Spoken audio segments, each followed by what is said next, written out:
മറ്റൊന്ന് റജബ് മാസമാണ്. ആ മാസത്തിൽ തെറ്റ് ചെയ്യല്ലേ. തെറ്റിന് ഗൗരവമുണ്ട് ആ മാസത്തിൽ. കാരണം അത് വലിയ കാരുണ്യമുള്ള ബറക്കത്തുള്ള മാസമാണ്. നിങ്ങൾ കേൾക്കാറില്ലേ ദുആ, اللهم بارك لنا في رجب وشعبان وبلغنا رمضان.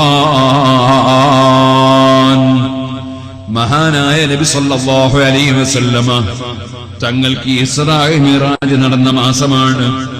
ആ മിഅ്റാജ് പോയി വരുമ്പോ നബി സല്ലല്ലാഹു അലൈഹി വസല്ലമ തങ്ങൾ കൊണ്ടുവന്ന് നമുക്ക് തന്ന സമ്മാനം അത് 5 നേരത്തെ നിസ്കാരമാണ്. അതൊരിക്കലും ജീവിതത്തിൽ ഖളാക്കല്ലേ യുവാക്കളെ, ഉമ്മമാരെ, കാരണവന്മാരെ. അസ്സലാത്തു മിഅ്റാജുൽ മുഅ്മിനി, മുഅ്മിനായ മനുഷ്യന്റെ മിഅ്റാജാണ് നിസ്കാരം. ആ നിസ്കാരം ഖളാക്കിയിട്ട് ഒരേർപ്പാടും നമ്മുടെ ജീവിതത്തിൽ ഉണ്ടാകാൻ പാടില്ല. കൃത്യമായി നിസ്കരിക്കണം. റജബ് 27 നോമ്പ് നോൽക്കൽ സുന്നത്താണെന്ന് അല്ലാമാ ബാജൂരി റഹിമഹുല്ലാഹ് രേഖപ്പെടുത്തിയിട്ടുണ്ട്.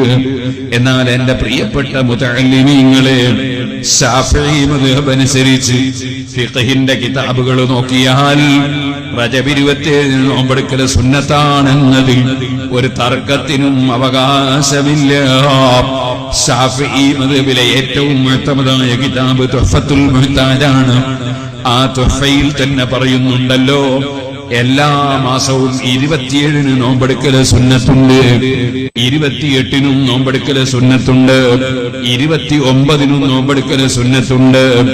അയ്യാമുസ്സൂദിന്റെ നോമ്പെന്ന് പറയും. രാത്രിയിൽ നല്ല ഇരുട്ടുണ്ടാകുന്ന രാത്രികൾ, ആ രാത്രിയുടെ പകലുകളിൽ നോമ്പെടുക്കൽ സുന്നത്താണ്. ആ നോമ്പ് എടുക്കേണ്ടത് എപ്പോഴാണ്? ചില ഇമാമിങ്ങൾ പറഞ്ഞു 28, 29, 30 ദിവസങ്ങളിലാണ്. എന്നാൽ അവര് തന്നെ പറഞ്ഞു അഥവാ 30 ഇല്ലെങ്കിലോ. അതുകൊണ്ട് 27 നോമ്പെടുക്കൽ സൂക്ഷ്മതയുടെ ഭാഗമാണ്. അതുകൊണ്ട് 27 നോമ്പെടുക്കൽ സുന്നത്താണെന്ന് മുഗ്നിയിൽ കാണാം. എന്നാൽ ഇബ്നു ഹജർ നിങ്ങൾ തുഹ്ഫയിൽ പറയുന്നു അതാ അയ്യാമുസ്സൂദിന്റെ നോമ്പ് എടുക്കേണ്ടത് തന്നെ 27, 28, 29 3 ദിവസമാണ്. അഥവാ 30 ഉണ്ടെങ്കിൽ 30 നോൽക്കേണ്ടതെന്ന് പറഞ്ഞ അഭിപ്രായം. അതിനെയും കൂടി പരിഗണിച്ച് 30 കൂടി എടുത്ത് 4 ദിവസം എടുക്കുകയാണ് വേണ്ടത്. എന്തേ കാരണം? മാസങ്ങളൊക്കെ അതിഥികളാണ്.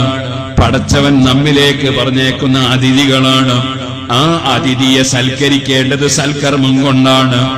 അതിഥി നമ്മിൽ നിന്ന് പിരിഞ്ഞു പോകുമ്പോൾ പടച്ചവന്റെ മുമ്പിൽ ചെയ്യുന്ന റിപ്പോർട്ട് നല്ല റിപ്പോർട്ടാകണം. അതുകൊണ്ട് ഏത് മാസത്തിന്റെയും അവസാനത്തിൽ 3 ദിവസം അല്ല 4 ദിവസം നോമ്പെടുത്താൽ ആ മാസം നമ്മെ കുറിച്ച് നടത്തുന്ന റിപ്പോർട്ട് അത് നല്ല റിപ്പോർട്ടാകുമല്ലോ. രാത്രിയുടെ നല്ല ഇരുട്ടുള്ള പകലായതിനാൽ മനസ്സിന്റെ ഇരുട്ട് നീങ്ങാൻ ആ ദിവസങ്ങളിലുള്ള നോമ്പ് പ്രത്യേകം ഗുണകരമാണ്. അതിന്റെ പുറമേ ഒരു പുതിയ മാസം നമ്മിലേക്ക് കടന്നു വരുമ്പോ ഒരതിഥി പുതുതായി കടന്നു വരികയാണല്ലോ. അതുകൊണ്ട് എല്ലാ മാസത്തിന്റെയും 1, 2, 3 ദിവസങ്ങളും നോമ്പെടുക്കൽ പ്രത്യേകം സുന്നത്താണ്. ഇബ്നു ഹജറുൽ ഹൈതമി റളിയല്ലാഹു അൻഹു തുഹഫയിൽ രേഖപ്പെടുത്തിയത് കാണാം.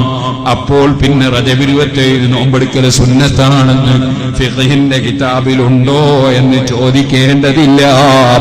എല്ലാ മാസത്തിലും 27 നോമ്പെടുക്കൽ സുന്നത്താണ്.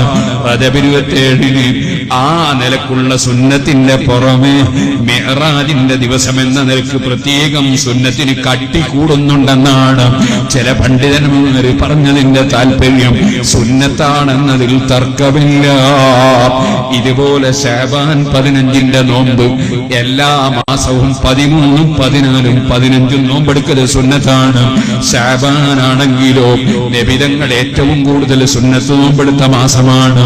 അതുകൊണ്ട് ശഅബാൻ 15 നോമ്പെടുക്കൽ സുന്നത്താണെന്നതിലും തർക്കമില്ല. ഇമാമിങ്ങൾക്കിടയിൽ തർക്കമില്ല. അതിന്റെ പുറമെ ബറാഅത്തിന്റെ ദിവസവും കൂടിയായതുകൊണ്ട് സുന്നത്തിന്റെ കട്ടി കൂടുന്നുണ്ടോ, അഡ്രസ് 2 അഡ്രസ് ഉണ്ടോ എന്നതിൽ മാത്രമാണ് പണ്ഡിതന്മാർക്കിടയിലുള്ള ചർച്ച. ഇത് മുതഅല്ലിമീങ്ങൾക്ക് വേണ്ടി ഞാൻ